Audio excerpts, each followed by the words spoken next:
तुम गिराने में लगे थे, तुमने सोचा भी नहीं, मैं गिरा तो मसाला बनकर खड़ा हो जाऊंगा।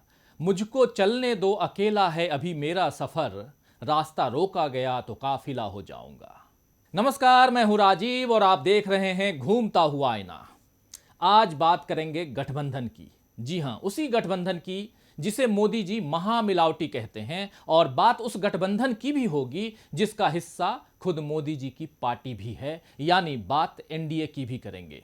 दरअसल सपा, बसपा और रालोद ने आपसी तालमेल के साथ उत्तर प्रदेश में चुनाव लड़ने की घोषणा क्या की, बीजेपी बेचैन हो उठी और उसके बाद लगातार गठबंधन या महागठबंधन की चर्चा हर मंच से हो रही है। लेकिन क्या यह पहला मौका है जब गठबंधन कर पार्टियां चुनावी मैदान में हैं? आइए जरा इतिहास के पन्नों को पलटें। भारत में गठबंधन का इतिहास आजादी के पहले से शुरू होता है, जब पंडित जवाहरलाल नेहरू के नेतृत्व में अंतरिम सरकार का गठन हुआ था। उस समय भारतीय राष्ट्रीय कांग्रेस, हिंदू महासभा और मुस्लिम लीग सबने सहयोग किया था। आजादी के बाद 1953 में राज्य स्तर पर गठबंधन सरकारों का प्रयोग हुआ, जो अधिक सफल नहीं हुआ। राष्ट्रीय स्तर पर आपातकाल के बाद 1977 में जनता पार्टी की सरकार बनी, जो वास्तव में गठबंधन सरकार थी, लेकिन इसका असर भी जल्द ही थम गया। इसके बाद 90 के दशक में एक के बाद एक अल्पमत या गठबंधन सरकारें आईं। दरअसल 1989 से 1999 के बीच 8 अलग अलग सरकारें बनी, जिसमें छोटी छोटी पार्टियों का प्रभाव बहुत बढ़ गया, क्योंकि उनके पास जो थोड़ी बहुत सीटें थीं वो गठबंधन सरकार बनाने के लिए बेहद अहम थीं। 1991 में राजीव गांधी की हत्या के बाद पीवी नरसिम्हा राव के नेतृत्व में कांग्रेस की सरकार ने 5 साल का कार्यकाल पूरा किया, लेकिन 1996 के चुनाव में न तो कांग्रेस को और न ही भाजपा को पूर्ण बहुमत मिला था। इस दौरान जोड़ तोड़ में बनी अटल बिहारी वाजपेयी की सरकार महज 13 दिन चलकर गिर गई। कुछ दिनों बाद 13 पार्टियों ने मिलकर यूनाइटेड फ्रंट बनाया और इस फ्रंट ने 1996 से 98 तक 2 सरकारें बनाई। इन सरकारों में एचडी देवेगौड़ा से लेकर आई के गुजराल तक प्रधानमंत्री बने और इनकी सरकार भी अपने कार्यकाल के पूरे होने से पहले ही गिर गई। इसके बाद साल 1998 के चुनाव से पहले एनडीए बनाया गया और जिसमें 13 पार्टियों ने मिलकर एक नया गठबंधन बनाया। 1998 के लोकसभा चुनाव में अटल बिहारी वाजपेयी एक बार फिर देश के प्रधानमंत्री बने। इस बार उनकी सरकार सिर्फ 13 महीने तक ही चल पाई। साल 1999 में एनडीए को लोकसभा चुनाव में पूर्ण बहुमत मिला और अटल बिहारी वाजपेयी 5 साल का कार्यकाल पूरा कर पाए। इसके बाद कांग्रेस के नेतृत्व में यूपीए का गठन हुआ, जिसने 10 साल तक सरकार चलाई, जिसके प्रधानमंत्री डॉक्टर मनमोहन सिंह थे। 2014 में एक बार फिर एनडीए सत्ता में आई, जिसका नेतृत्व प्रधानमंत्री नरेंद्र मोदी कर रहे हैं। इतिहास से निकलकर अब आज के हालात पर नजर डालें तो गठबंधन या दलीय एकता की पहली तस्वीर 2019 के चुनाव से पहले जून 2018 को देखने को मिली थी, जब कर्नाटक चुनाव के बाद बेंगलुरु में एचडी कुमारस्वामी के शपथ ग्रहण समारोह में एक साथ कई दल एक मंच पर इकट्ठा हुए थे। इस तस्वीर के बाद देश में यह चर्चा जोरों पर थी कि एनडीए के खिलाफ या कहें तो मोदी जी के खिलाफ समूचा विपक्ष एकजुट है और 2019 के आम चुनाव में सब साथ मिलकर लड़ेंगे। लेकिन अब जब मतदान की उल्टी गिनती शुरू हो गई है तो तस्वीर कुछ अलग है। कर्नाटक में कांग्रेस और जनता दल एस मिलकर जब सरकार बना रहे थे तो इस मौके पर भाजपा के कई विरोधी दल एक मंच पर आए थे और तभी से महागठबंधन बनने की चर्चा ने और जोर पकड़ा। लेकिन अब गठबंधन तो है, लेकिन महा नहीं है, यानी सब अपनी सुविधा के अनुसार अपना साथी चुन रहे हैं। उत्तर प्रदेश में सपा, बसपा और रालोद साथ में हैं, लेकिन कांग्रेस गठबंधन का हिस्सा नहीं है। बिहार में आरजेडी, कांग्रेस, आरएलएसपी, हम, वीआईपी और सीपीआईएमएल साथ में हैं। झारखंड में कांग्रेस, झारखंड मुक्ति मोर्चा और जेबीएम साथ में हैं। महाराष्ट्र में कांग्रेस और एनसीपी साथ में हैं। कर्नाटक में कांग्रेस और जनता दल इसका साथ है। जम्मू कश्मीर में नेशनल कॉन्फ्रेंस और कांग्रेस साथ में हैं। हालांकि जम्मू कश्मीर के सभी 6 लोकसभा सीटों के लिए ये साथ नहीं है, क्योंकि कुछ सीटों पर दोनों दल अपने अपने उम्मीदवार खड़े कर रहे हैं। तमिलनाडु में द्रमुक के साथ माकपा, भाकपा, एडीएमके, वीसीके, आईयूएमएल, केएमडीके और आईजेके को साथ मिलाकर कांग्रेस गठबंधन में है।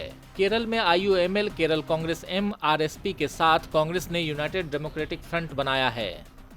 ये तो वो राज्य हैं जहां विपक्षी दलों का गठबंधन टुकड़ों में बना है, लेकिन अब आइए जरा उन राज्यों पर नजर डालें जहां गठबंधन होने की संभावनाएं थीं, लेकिन अपने अपने कारणों से विपक्षी दल अलग अलग लड़ रहे हैं। हिमाचल प्रदेश, उत्तराखंड, राजस्थान, मध्य प्रदेश और छत्तीसगढ़ में कांग्रेस अकेले ही लड़ रही है। उधर पश्चिम बंगाल में वाम मोर्चा और कांग्रेस के बीच बात नहीं बनी और अब भाजपा के खिलाफ टीएमसी, वाम दल और कांग्रेस अपनी अपनी लड़ाई लड़ रहे हैं। तेलंगाना विधानसभा चुनाव में टीडीपी के साथ गठबंधन के बावजूद मिली हार के बाद आंध्र प्रदेश में कांग्रेस टीडीपी के साथ नहीं है। ओडिशा में भी कांग्रेस बीजू जनता दल और बीजेपी दोनों के खिलाफ अकेले लड़ रही है। पूर्वोत्तर के राज्यों में कांग्रेस अकेले लड़ रही है। उसे उम्मीद है कि नागरिकता संशोधन बिल के कारण बीजेपी के खिलाफ नाराजगी का फायदा उसे मिलेगा। पंजाब, गोवा, हरियाणा, दिल्ली में भी कांग्रेस अकेले दम दिखाने के लिए तैयार है। हालांकि हरियाणा और दिल्ली में आम आदमी पार्टी के साथ कोई समझौता हो सकता है। तो ये नजर आ रहा है कि महागठबंधन न होकर टुकड़ों टुकड़ों में गठबंधन का स्वरूप दिखाई दे रहा है।